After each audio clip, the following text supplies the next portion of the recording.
What's going on, you guys? I'm as always Mr. Grimreaper along with Dark Knight at 7, and welcome everybody to another edition of Back in Time. And and this is going to be our next Western film that we talk about here. This is the 1995 Sam Raimi classic, The Quick and the Dead. Now, as I said before, this movie was directed by Sam Raimi. This film stars the phenomenal Sharon Stone, Gene Hackman, Russell Crowe in his first film. Surprise, isn't it? Roberts Blossom, Kevin Conway, Lance Henriksen, Pat Hingle, the late Pat Hingle, Gary Sinise, and Leonardo DiCaprio.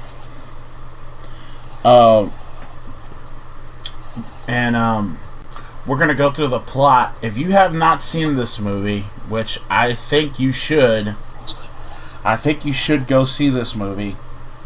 Y'all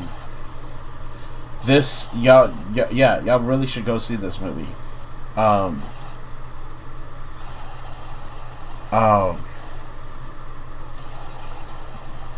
going to give you a lot of spoilers in this. So yeah, we're gonna go through the plot like we always do here on Back in Time, and we're gonna talk about this movie and shit like that. So here we go. In 1881, a female gunslinger known as the Lady arrives at the Old West town of Redemption, encountering a blind shoeshine boy and a repulsive escaped convict named Scars, whose proposition she harshly rebuffs. The town is ruled by a ruthless outlaw named John Herod, who hosts a fast draw single elimination tournament for anyone brave enough to enter. At a silent meeting in the town saloon that night, the rules are explained. Any contestant may challenge any other. No challenge can be refused. Every contestant must fight once per day, and a fight continues until one contestant either yields or dies. The lady announces her participation, insisting that she is only interested because of the large cash prize. During the sign-up, Herod's henchmen arrive with Court, played by Russell Crowe, a preacher recruited for the event and a former member of their gang with exceptional speed and gunfighting skill. He refuses to participate, having forsworn violence after his conversion. However, Herod's men mock him as a coward and attempt to hang him. The lady saves Court's life by shooting through the rope, but he grimly remarks that it might be better if she had let him die. She then spends a drunken night with the kid, a brash young man who runs a gun store and hopes to impress Herod. Believing Herod to be his father, the kid hopes to earn his respect by entering and winning the tournament. In the first round of the duels, the kid defeats a Swedish quick draw champion, while Herod kills a braggart named Ace Hanlon, who had taken credit for some of Herod's own exploits. The lady defeats Dog Kelly, an enemy she had previously left shackled to a wagon. Since Court has no money, Herod buys him a cheap, rusty gun and declares that he can only have one bullet at a time. So as to prevent him from shooting his way out of town, even though Court has renounced violence, he cannot suppress his muscle memory. He draws in spite of himself and wins his first round duel. Before the second round begins, Herod meets with Clay Cantrell, a professional gunfighter hired by the townspeople to kill him. Before they duel, Herod changes the rules and proclaims that all contests are now to the death. After killing Cantrell, Herod angrily addresses the townspeople and informs them that he will continue to raise his taxes on them until they learn to respect his absolute authority. During a rainstorm that evening, the lady faces off with Eugene Dredd after he rapes the saloon owner's young daughter. Asshole. Damn right. The lady shoots him in the genitals. Or I should say shoot him in the balls. But spares his life and returns to the bar. However, Dredd ambushes her and she is ultimately forced to kill him. The next day, Court is slated to fight Spotted Horse, a Native American who claims he cannot be killed by a bullet. The lady, will still upset over the killing Dredd the night before, saddles up and rides out of town before Court's fight. Court outdraws Spotted Horse but fails to kill him with his first bullet, and is forced to plead for a second one before fatally shooting him a second time. The lady is found at a nearby cemetery by Doc Wallace, who tells her that he recognizes her and knows why she is there. Flashbacks reveal that the lady's real name is Ellen. Her father used to be a marshal in Redemption until Harad invaded, killed all the deputies, and had him strung up. Harad gave Ellen a pistol and 3 shots to try and break the rope her father was hanging from, but she accidentally killed him on the first attempt. Doc then tells her that Harad's men dug up her father's body, burned it, and smashed his tombstone. He hands Ellen her father's old badge and begs her to come back and help rid the town of Harad, as she and Court are now Redemption's only hope. Ellen rides back to town and accosts Court, securing his help in ridding the town of Harad. Ellen directly challenges Harad, but is sickened to hear that he has already accepted a fight against the kid. Ellen and Court are the only other fighters left and are ordered by Harad to face off. Threatened with execution if neither of them draws on the other, the kid turns down Harad's suggestion to withdraw from the contest. During their duel, Harad fatally wounds the kid while suffering a wound to the neck, and refuses to take the dying kid's outstretched hand. Harad then states it was never proven that he was the kid's father, because Harad is an asshole. Exactly. When Court and Ellen face off, Court begs her to kill him, then draws and fires on her. Doc declares Ellen dead. Court angrily demands to fight Harad immediately, but settles to dawn of the next day. That night, one of Harad's henchmen beats Court severely and breaks his right hand. However, the next morning, Harad rebukes the henchman, dismisses him from employment, and then kills him for disobeying his orders to leave Court untouched. Harad confesses that he is truly afraid of Court, which is why he engineered his abduction and entry into the tournament. As a matter of honor, he offers to fight Court left-handed, but still instructs his henchmen to kill Court if he wins. At the moment Harad draws, several buildings explode, including Harad's house and the clock tower.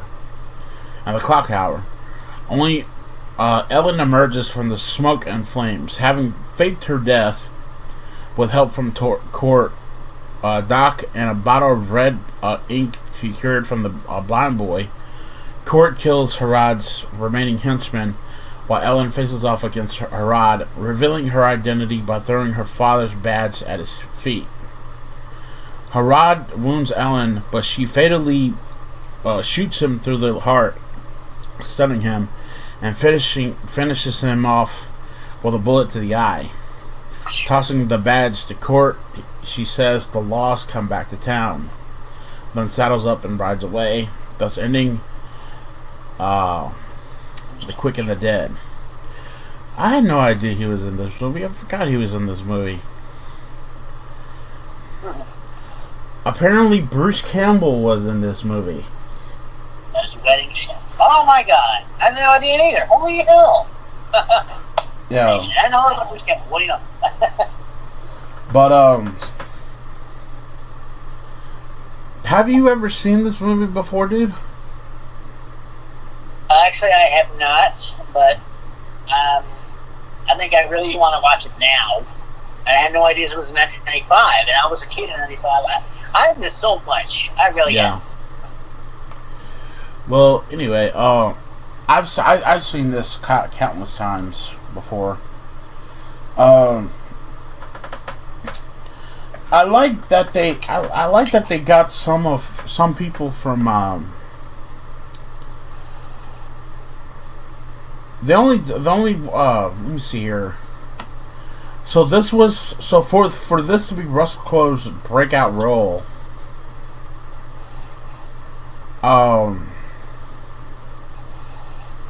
So yeah, this was his first American film that he ever made.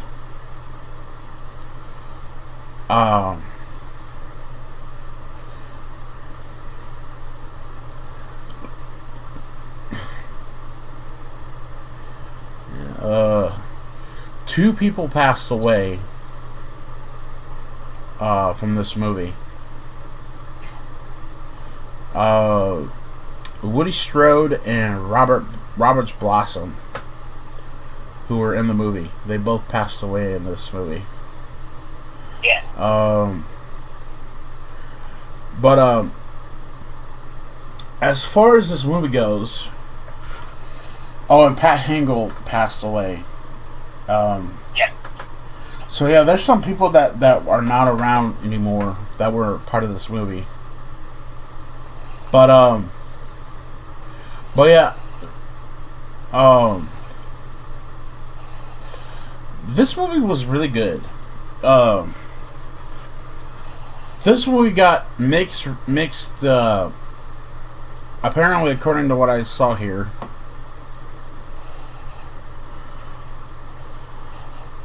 this movie got mixed reviews.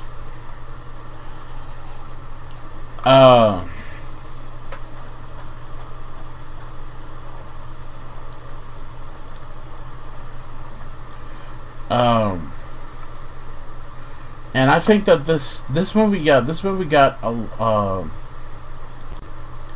wondering why it got mixed reviews though, because I thought this movie was really good. They gave this movie a 59% on Rotten Tomatoes, which I think is stupid.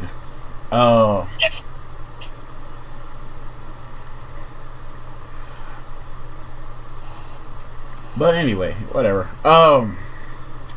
So The Quick and the Dead. The movie was really good. The movie was if I were to pick this between if I were gonna pick this between this and Tombstone, I like Tombstone a little bit better. Yeah. Because Tombstone at least was a little darker. But Sam Raimi knows how to direct a film. And I gotta give Sam Raimi a lot of credit with this one, because this was his. According to this is the only time that he has ever directed a western. Yeah.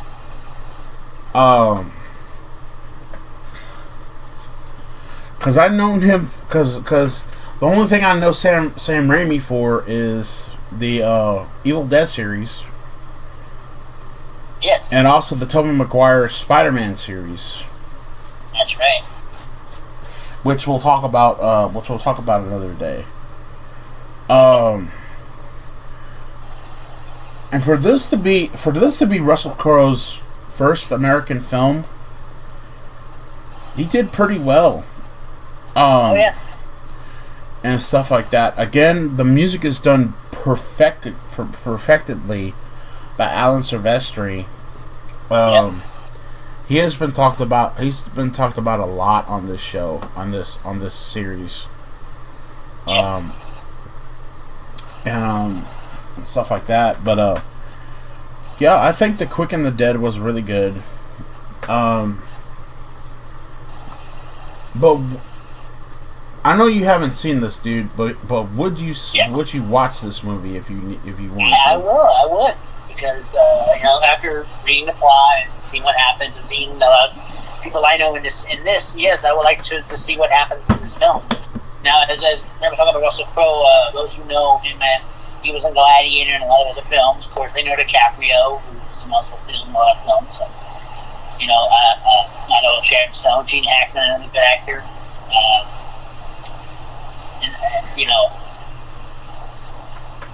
And of course, Bruce Campbell, who I know from the Evil Dead series. Yeah, of course, they had the same with me or whatever. Yeah, you always have Bruce Campbell. So I would like to see this. And I'm in somewhere. I'm gonna try to go online and watch it. And if you guys want to watch this, look it up like I'm gonna do. Look online. If you can find it somewhere, get it, watch it. I mean, I'm gonna watch this. I want to see this. This kind of film. Never had as you know in the Western sometimes it's always a male gunslinger, a guy. This one is actually a female. This is a first. This was the first time that there was actually a female gunslinger in the movie. Yeah, exactly. So I would like to see it myself, and if you guys haven't seen it, well, I'm in that boat with you. Watch it. Let's see how this movie goes.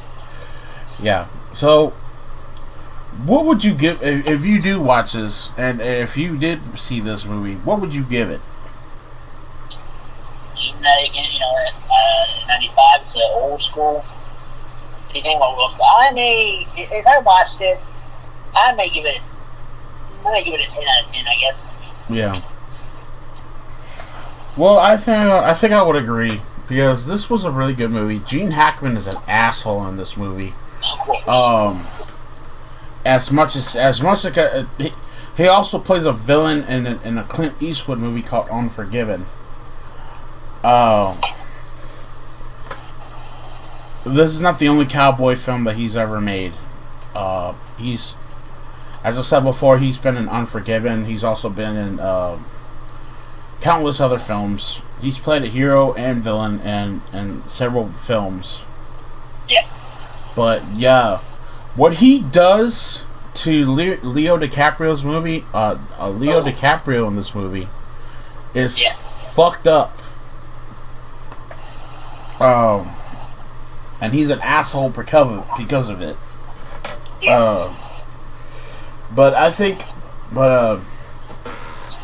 That just means that he plays the perfect villain in this movie. Sharon Stone, I had a fucking crush on her when I was a kid. It wasn't until later on in life that crush